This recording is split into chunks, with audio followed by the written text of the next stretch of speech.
Ang sinusubaybayan nating si Alice Lee na parang si Meow Meow ay napalaban kay Super Grandmaster Daniel Naroditsky sa Kids versus Stars. Long game po ito. Samahan niyo akong mag-aral. White dito si Naroditsky at tumira ng E4. C5 si Alice Lee. Sicilian. Talagang matapang na sinalubong si Naro ng Sicilian. Bishop C4, ayun lang. At kung tawagin po ito ay old Sicilian variation. Old na pala yan, matanda na. At alam natin na yung D4 ang palagian sa main line, di ba? Open Sicilian. Okay, Bishop C4 para mailigaw si Alice sa kanyang preparasyon. Kaya pumunta sa ganyang hindi masyadong gamit. Nag-Knight F6. Interesting din ang bitaw ni Alice. Kakapturin. Nag-D3. Ayan. Dito po mga kamatyas, baka mapaisip kayo, Coach, bakit hindi na lang pinush? Makakapanggipit yan. Mapapabalik yan. Ang gagawin po kasi dyan ay magda-Knight G4. Na tipong may sacrifice dito. Pag kinapture, Knight G5 check. Ayan, konting pag-aaral lang po sa opening King G8, may Queen takes G4, magda-Knight takes E5. Na dito, mukhang parang nadihado ang black pero kung titignan nyo sa evaluation bar, okay na okay yan. Pag nag-Queen F5, threat dito, may threatening matchas, sisimplihan lang ng D6. Ayan, etc. etc. Yan po ay timpladong slightly better for black.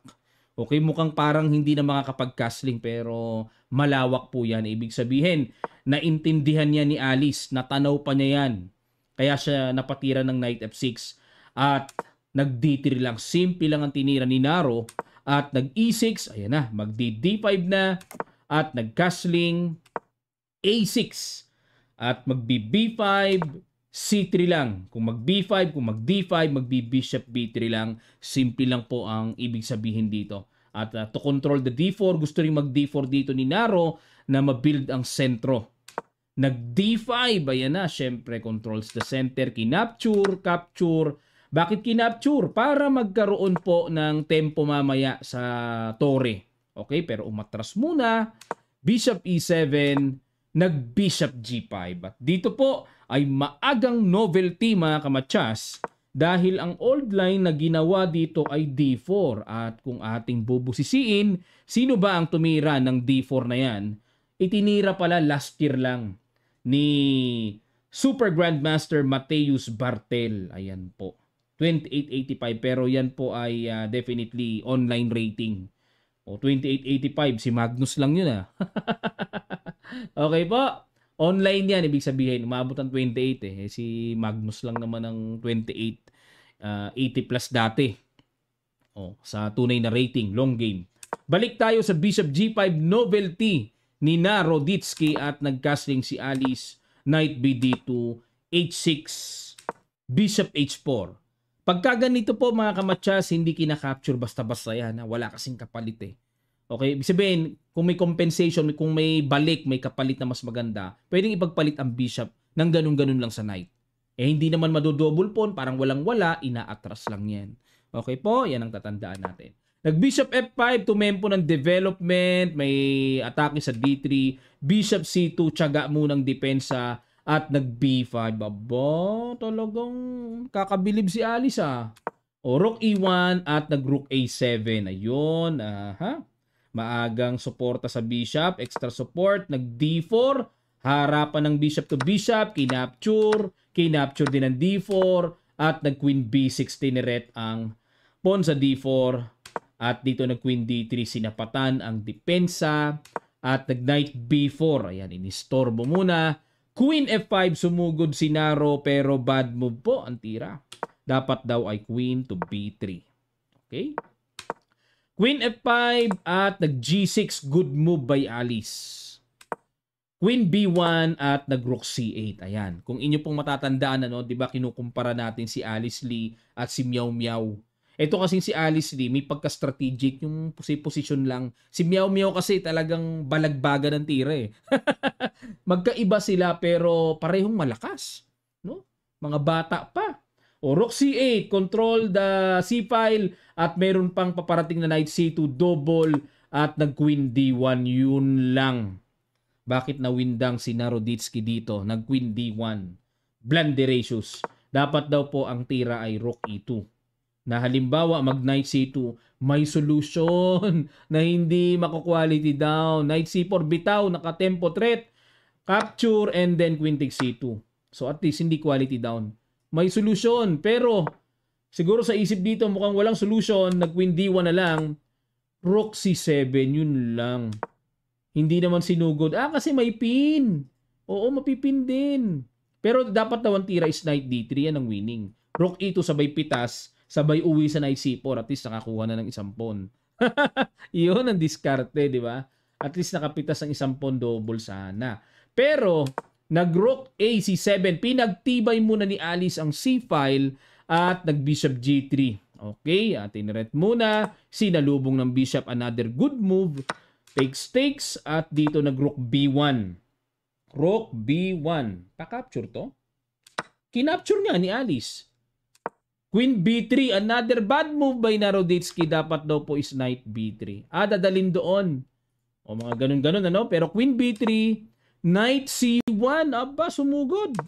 Queen d1, knight d3. Grabe kalikot ng knight ni Alice, Rook f1 at nag-knight f4. Ayan, knight f4. Grabe, ang likot. O dito naman sa king side, nag-knight e5. Ayan, para kahit papaano, may nakikita akong queen f3 na paparating. At yung knight, syempre, para mapalakas lalo.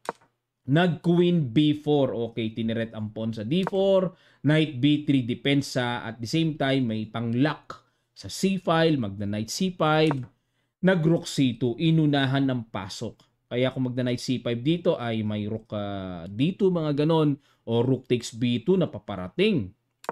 Knight c5, tinuluyan pa rin ni Naro kasi naka-threat na rin po yung knight since na-disconnect na nga yung queen sa pagkakadepensa At dito, ayun, ni rook dito muna, queen f3 at nag-rook takes d4. Unti-unting napitasan dito ng mga ponpon dito si Naroditsky. Grabe si Alice, ano? Ang solid niya, parang positional lang na solid Knight d3. Obligadong capture at nag-queen d6. Siyempre, kailangang depensahan ang nakahang na knight at nag-g3. Ayan, para pasingaw lang sa back rank at nag-king g7. Ayan, okay. Grabe, no? Unti-unting position lang talaga. Positional siya strategic lang talaga style niya Rook ad1 at nag-rook c2. Ayan na naman. Powerful control sa second rank.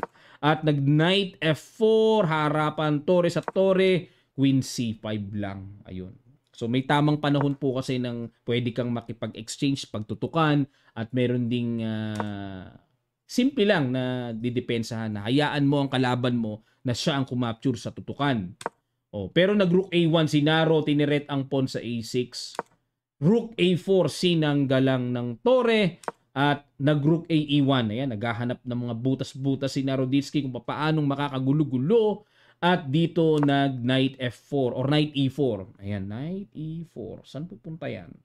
Binarahan lang para talagang yung torre talagang totally naka-block sa e-file. At nag-b4. Ayan. Diyan magaling si Naroditsky, mga kamatya, sa ganyan. Kailangan ingatan. Magaling mag-swindle yan. Pero kinapture lang dito ni Alice. Kung natatandaan nyo po, siguro napanood nyo na rin yung pinost din natin na itong si Naroditsky ang nagpaiyak kay Chucky. Kay Ivanchuk, di ba? Saan ba niyang laro yun? World Blitz ba yun or World Rapid Chess Championship, no? Na winning si Chucky, biglang nakabaliktad pa. Magaling mag-swindle tong si Naroditsky. Yung mga bangkay na position, nabubuhay pa, na-losing si Chucky, iyak talaga, di ba? Yung tunog na yung iyak, yung gumaganon talaga si Chucky. Yan ang nagpaiyak, no? Pero mapapaiyak niya kaya itong batang ito na si Alice. Kinapture lang yung kanyang panggulo. Nag-king G2. Okay, umislog lang. Rook D4. Ang sarap po sana, mga kamatyas, na itira ito Di ba? Mukhang maporma pero pag tira ng knight D3, nakadepensa na, double pa. Laglagan torre. Ayan. So, nag-iingat dito. Pero nag-rook D4. Okay, at nag-rook E2. Ayan, sangga lang sa very powerful second rank pressure. At, ayan na, tinikman na. Tinanggap na, pero may kapalit na naman na control sa second rank. At dito nag-queen E1 And ayan, ito na po yung binibili. Yan, naalala ko yung sinabi ni, sino ba nagsabing yung great theoretician and great player? Sabi niya, ang pinakamahirap ipanalo ay yung winning position. Nakalimutan ko kung sino nagsabi. Ayan, winning na kasi tong black. 'Di ba? Hindi maiakila. Ano yan eh. Winning na pero kailangan ng iba yung ingat. Nag-queen d4. Ayan, umislog lang. Oh. Okay. Itong queen d4 ay para makover yung a1 kasi nagbabalak po na baka mamaya maka-check, makagulo-gulo. Ayan. So, queen d4. Control lang sa mga last byte dito ni Naroditsky at nag-knight e2. Tiniret ang reyna. Queen b2. Grabing kumontrol, no? Grabe. Talaga magkaiba sila ng estilo ni Meow Meow pero nasusulidan ako dito kay Alice eh. Nag A5, ayan na oh. Oh, unti-unting gagapang na oh. Kay Meow Meow yan, baka magwala pa to eh kung si Meow Meow ang black eh. Gumawa pa ng pagwawala eh. Nag Queen E3, A4, grabe, unti-unti lang. Queen A7, oh, ayan na naman. So, depensado pa rin naman. May mga knight e6 na paparating. Nako po, yan ang nakakatakot dyan. Yung mga ganyang gulo-gulo. At dito, mga kamatsas, natumbukan ni Alice ang brilliant move. Brilliant realization. Ibigay ko sa inyo bilang puzzle, gawin nyo pong problem solving. Ano kaya yon? Sa ilang sandali lang, tutuloy kaagad natin. Start!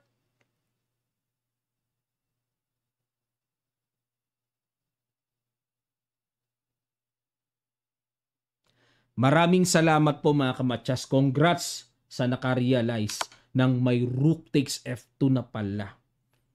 Ganyan na pala. Takes, talagang sinigurista na oh.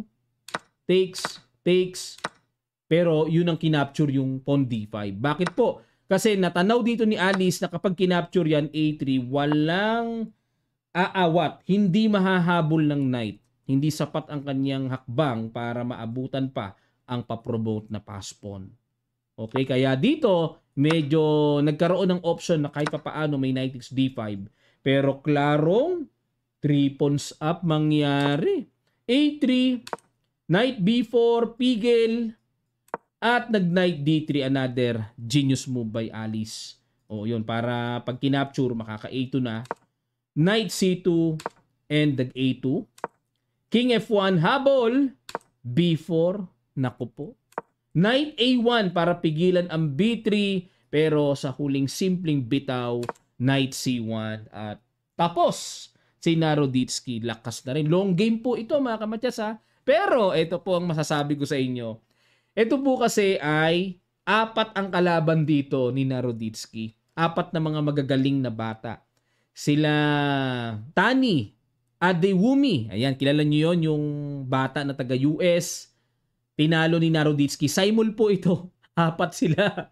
Aaron Mendez. Ayan, tabla si Naroditsky at yung panalo niya pa kay Bondana. Si Banandan. First to make 2.5 points, panalo si Naroditsky.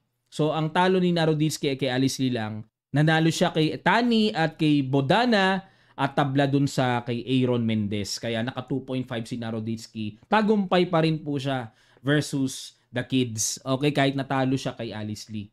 Simultaneous po ito, long game na ginanap sa chess.com. Pero, ganun pa man, ang lakas na rin talaga ni Alice Lee. Para malusutan niya si Naroditsky, grabe, kamamaw ang tao na yan. Tinatalo din yan si Wesley So. Kung matatandaan nyo po, di ba? Spectacular yung game niyan kay Wesley nung na-upset si Wesley dyan kay Naroditsky. Okay, congratulations kay Alice Lee at abangan nyo po sa mga nag-request ng laro ni Meow Meow. Abangan nyo po yan mga kamatyas. Naghahanap pa ako at nakaabang kay Meow Meow sa kanyang mga next tournaments kung ano yung kanyang matinding ibibira sa tournament na yaon. Okay, kaabang-abang po yon. Maraming salamat. Magkita-kita pa tayo sa mga susunod pang chess updates.